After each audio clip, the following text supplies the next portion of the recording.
he's got other fish to fry today. Okay, our session has started. Hi, everybody. Welcome and thanks for coming to our session. Racial equity, allyship, and inclusion, the basics. My name is Clay Rivers, and I'm the founder and editor in chief of Our Human Family. And let's see. So, a little about um, our session. Well, let me back up. Let me introduce our panelists. Um, our managing editor, Sherry Capel. Please tell us about yourself. Thanks, Clay. I'm an average older white woman. I did study Black literature many years ago when I was in graduate school. It's when I first really started to understand what racism was about and made some Black friends and people of other color, and was pretty horrified at whiteness. um, and then I took some time off from all of that when I was raising my kids. And then when I got back to Medium, first thing I encountered was like Tara and pretty soon Clay and some others. And I felt like I needed to jump back into it. So happy to be here with all of you. Cool. Um, Tara, say hello to the Hello. folks. My name is Tara. I'm an anthropologist and poet and a fiction writer and an unwilling essayist. I've written for several decades. I'm also a trans woman. A lot of my writing was under my previous name, but I'm now writing under Tara Kestrel, which is my current legal name. Um, and I write a lot about multi-generational uh, systems of pain and hope and love and oppression. Cool. Thanks. And last and certainly but not least, William Spivey. Hi, my name is William Spivey. I write about education, politics, race, and history. I started writing on Facebook uh, years ago just for myself, writing long posts. And eventually somebody suggested I do a blog, and that turned into writing for Medium. Cool. Hmm. So, I see. Wow, we got like a nice little group here. Good to see y'all. Um, so racism and bigotry and hate crimes are pretty much on the rise, and people want to get involved. They want to be a positive force in the world today, but they're generally unsure of how and when to get involved. Um, I found that a few years ago I was having like the same conversations with my white male friends about racism and whatnot, and I wanted to do something about that. So I started writing, um, and just came upon Medium, and you know just kind of really began to get my feet wet there. I'd previously written you know screenplays and journaled and whatnot, but Medium really seemed to be a good fit. Um, and I decided to start a publication, um, Our Human Family. And it exists not only to broaden people's perspectives about the world, um, but we strive to do that by sharing other folks' lived experiences that our readers might not get.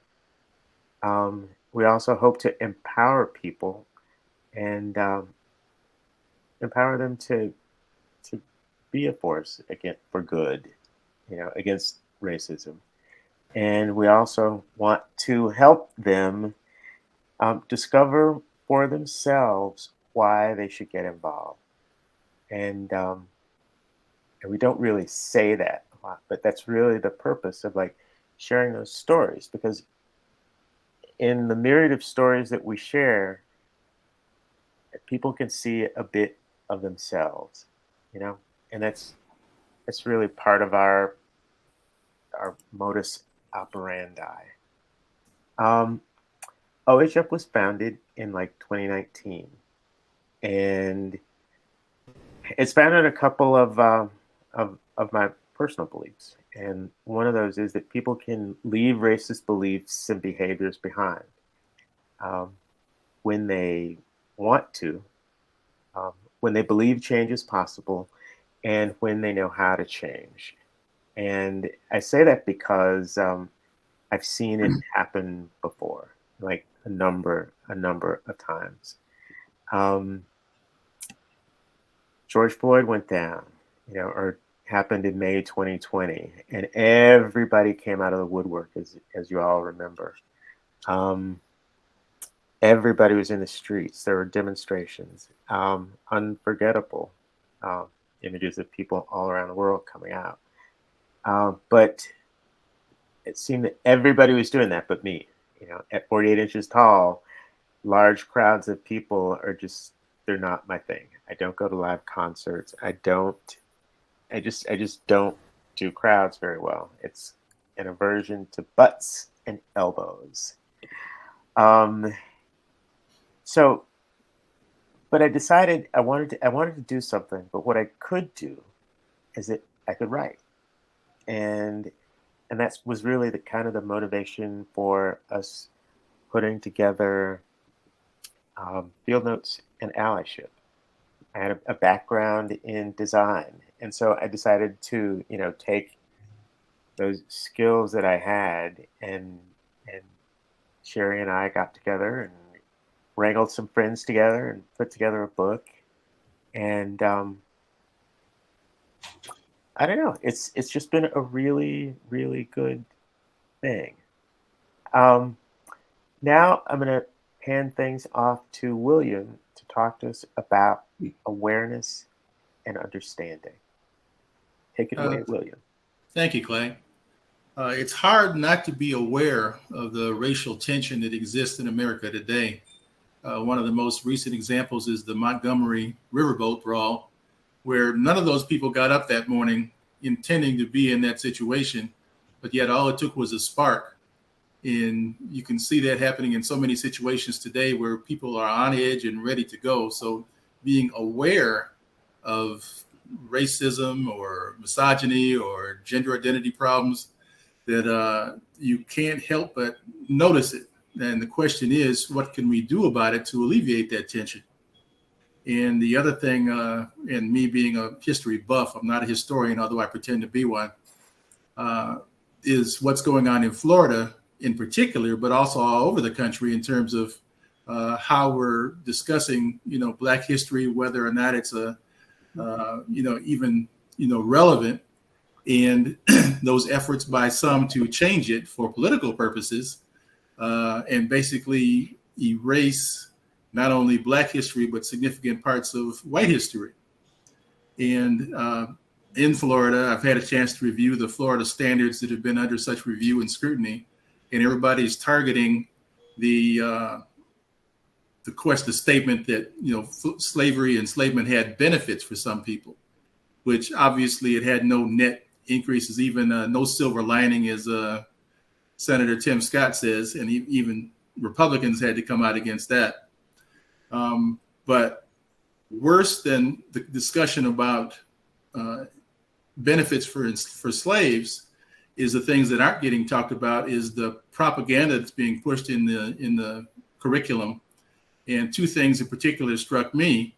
Was the one that the repeated, and I say repeated because I've gone through the 219 pages in that Florida curriculum, is this insistence that the increase in the slave population over decades was due to natural reproduction, is what they called it. Most historians refer to it as natural increase. And what they avoided saying was that it was the, forced breeding and rape of female enslaved people to increase the population, whether that be by selected partners or their, white masters. And I'm looking at, I was writing something about Thomas Jefferson the other day, and, Sally Hemings, you could call it something else, but it was rape. But her mother was a product of rape, and her mother before that was a product of rape. And it's a thing that has gone on throughout history. And the other thing is the constant insistence. It's like a constant drumbeat that America always intended to end enslavement.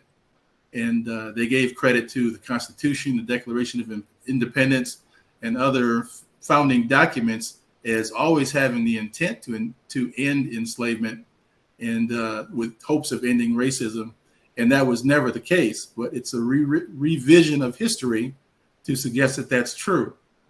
And if you look at even the original text of the Lincoln-Douglas debates, it was almost all about the institution of slavery, but neither of them intended to end it. And Lincoln had a lot of things that people would be surprised that he said about, Black people never intended to be their social equal.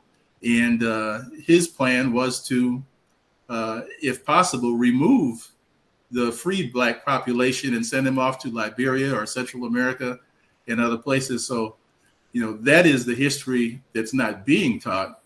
They'd rather teach a different version where, slaves were workers, as one textbook in Texas tried to tell us, and that they were encountering benefits like Florida is trying to tell us. And most recently, Florida has accepted a part of their curriculum, the ability to use videos from PragerU, which is not a university. The people that founded it are not educators, and the founder is a right-wing radio host. And part of their curriculum, well, they have the curriculum that they send out to students, but once you're into their website, you have access to everything else. And they have titles like The Truth of Gender Affirming Care, or Why Americans Are Buying Guns, or Why I Left the Left, and tell you why Black Lives Matter is bad, and things like that. So part of the awareness that we have to have is what's going on around us, and that we need to not only understand our history and not let somebody tell us what our history is.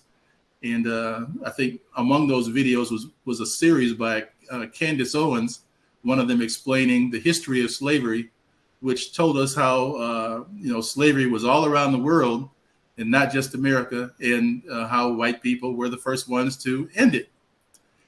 So you have to really make an effort to understand our history, and so that you can, not let the propaganda overwhelm you, and continue on. So that's kind of my view.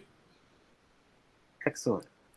Tara, can you address, or would you address, inclusion versus tolerance? Yeah. I was listening to William speak, and I was thinking about how what he was saying actually leads right into this question, because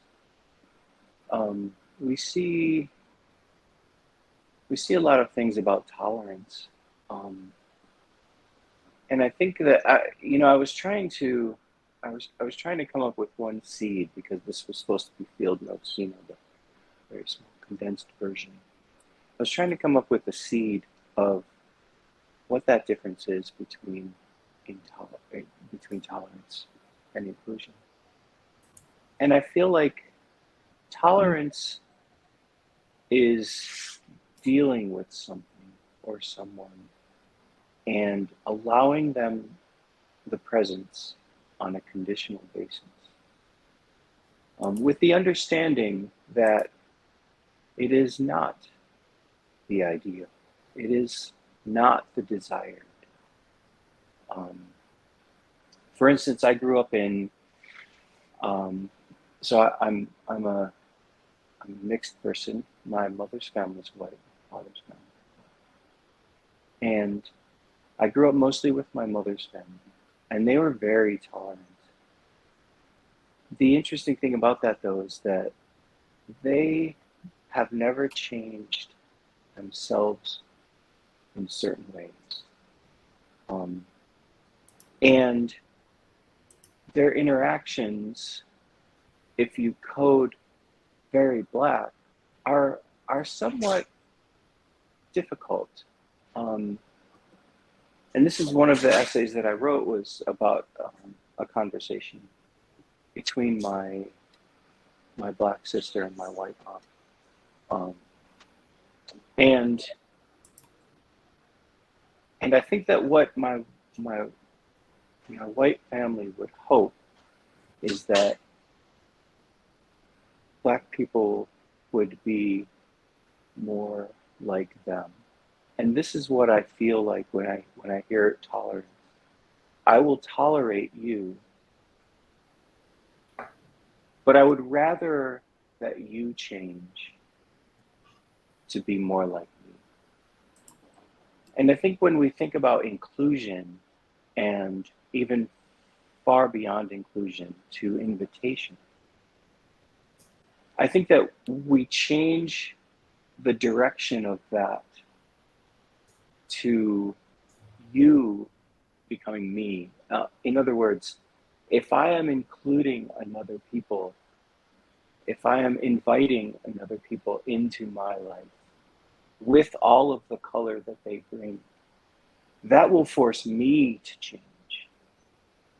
I will need to adjust myself and my expectations, my reality, to include that color and that difference. And I think that a lot of what America has had is tolerance.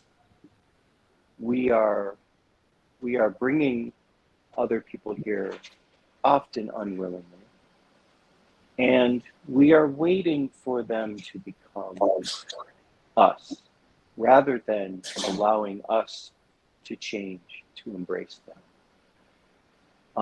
And after a while, it seems now we have America, certain demographics in America have waited for a long time, and certain ones of us have not changed, because we are just who we are. And so now there is a sense of a almost forced change, as enough different people and different types of people have a voice. There's a sense of certain of us in America are being forced to change now, and that is much different, I think, than if we had decided to change early on. So I think that that's the core for me between tolerance and inclusion or invitation. Is tolerance is accepting your presence, assuming that or hoping that you will change. Where inclusion is accepting your presence, knowing that it will change me. Great. Thanks, Tara. Sherry, before you get started with allyship, I want to just throw this question out that came from one of our participants. Jesse Wilson wants to know what gives us hope and what gives us despair. So Sherry, if you can start that, we got like 10 minutes left. Wow. Well, I mean, all of you give me hope, honestly. I mean, just the fact that we're having this discussion and people showed up, and there are people all over the world, like Jesse, for example. I know there are a ton of good people, and I know that there are a lot of racist white people who are essentially good people and don't know how to be better. And the more we can get them to work on it, the more hope I get. But despair, I don't think I'm allowed to get political on an OHF forum. But let's just say we have a lot of really bad politicians out there who are encouraging racism and division and hatred, and oh, scary. It's very scary. Can you give us a word or two about allyship? Sure. As some of you may know, I actually hate the word ally. But generally speaking, obviously it's white support for eradicating racism, for increasing inclusion, equity, and equality. So I guess I have been a so-called ally for several decades now, and there's still so much I need to learn, and that's kind of an ongoing thing. But so the first thing I would say if you want to be an ally is do your homework. Because most of us white people don't know jack about racism. Like I said, I'm still learning. And there are so many excellent resources out there. Obviously, OHF is a great resource. Field Notes is an excellent source for allies, of course. And there are many others. There are a lot of other great writers on Medium, or people who write for OHF and also write elsewhere. So, yeah, do your homework. Know something about, what people say racism is, what constitutes racism. And I would say, honestly, be a little quiet if you're new to the subject, because you'll probably offend somebody pretty quickly otherwise. And then as you learn more, you ask questions. I mean, I know a lot of us white people, we kind of assume we know something and we don't. So we read something, and I see people all the time do this in the comments, like, you're just seeing racism where it doesn't really exist. How do you know that was racist? If there's anything I've learned, Black people know. I mean, trust them. Every time I thought I knew something more, wrong, absolutely wrong. So, yeah, go in it slowly and gently and learn. And also, a lot of Black people at least, are kind of tired of white people asking stupid questions because they've been answering them continuously and nothing's changed. So if you do the reading and the research, they don't necessarily have to tell you all of that stuff. Number two, I'd say look in the mirror. Even today, after all this time, I find myself occasionally thinking things, or even rarely saying things that it turns out, yeah, they're racist. It's just so ingrained in our culture that it's hard to escape. And so, yeah, if you think anything whatsoever about Black people, question it. Where did that come from? Why do I think that? Once you get a little more comfortable, get to know some Black people. I know most of us don't know many. I mean, I didn't know any really very well until I was like 30. So yeah, you probably work with a few people, see them somewhere socially. So, kindly and gently start relationships. And if you're honest and open, they will forgive you for your gaffes. I mean, every now and then I say something stupid and Clay's like, yeah, that's racist. I'm like, damn it. So anyway, then after that, I'd say you can start to become really committed. Participate more, start speaking up, defend people where you can. Go to protests. Protests are actually fun. I know a lot of us white people are scared of protests, but they are really fun. I mean, it's like camaraderie. I've never met anybody who was less than nice and, supportive when I was there. So I would say definitely give it a shot. Other than that, understand your privilege. Our privilege is freaking everywhere. We don't think of ourselves as white, but we're very white. And privilege is not like, oh, I have money, like a privileged person. And I think it's a poor word choice, actually. But it's simply that whatever your situation is, whether it's good, bad, or ugly, it would be even worse probably if you were Black and dealing with racism at the same time. So learn to understand privilege. Other than that, get used to being uncomfortable, you know? But think about the fact that Black people as a minority and dealing with racism, they're uncomfortable almost everywhere they go.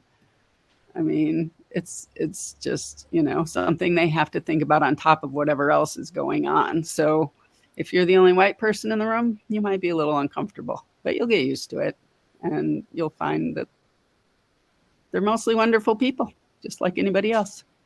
Just like anybody else. Thanks, Sherry. We have like 4 minutes if my clock is correct. Tara and William, could you each give us like 2 sentences on what inspires you? I'd kind of like to. Oh, I'd like to jump in on the question about hope and despair. Right. Just briefly, what gives me despair is, again, the politics in the comment section on social media. But what gives me hope is the interaction I have with people on Medium. And when I see like a grandmother, a white grandmother, a grandfather taking around their Black or Latino grandchild and treating them with respect and care.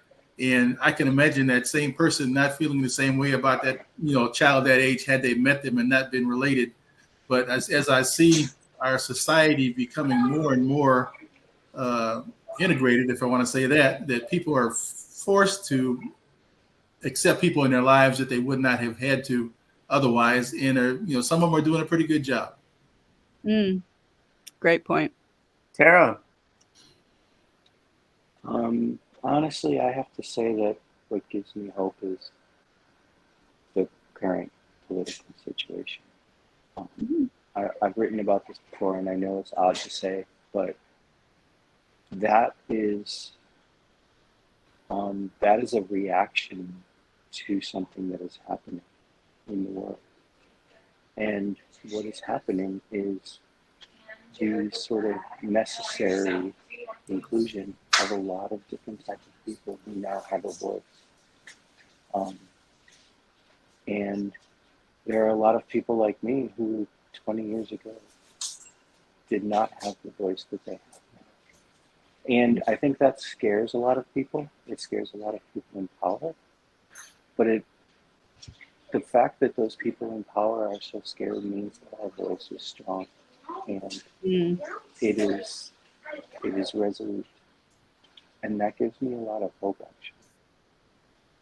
That's another excellent point. I mean, so much of the bad that I mentioned is a reaction to the fact that there is that increase in power and, voice. You guys, we're like down to our last minute. And I just want to thank our panelists for showing up today. And I also want to thank all of our attendees. We didn't get to all your questions, but you can find us on Medium. We're medium.com/ourhumanfamily. By all means, we've got like a contact button there. You can please send us your questions if you've got something that you'd like us to respond to that we haven't been able to respond to today. And thanks to the Medium folks and Hopin for having us here today. We've got like a few seconds left. We've got one question, another question. What effects do we see from the work that we're doing? I'd like to say that I've seen people change their attitudes. We've got several writers who write comments or send emails, on the side, and it's good to see people engaging with that, and they want to change, and they're honestly putting forth the effort. And it's really how change happens, is through dialogue and awareness.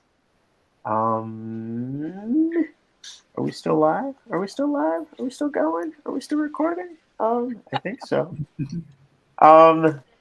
Let's see. Again, thanks for coming out today, you guys. We really, really appreciate it. Yep, we got the best readers I think and so. viewers. Great. Thanks, folks. Thanks so much. Thank you all. Um,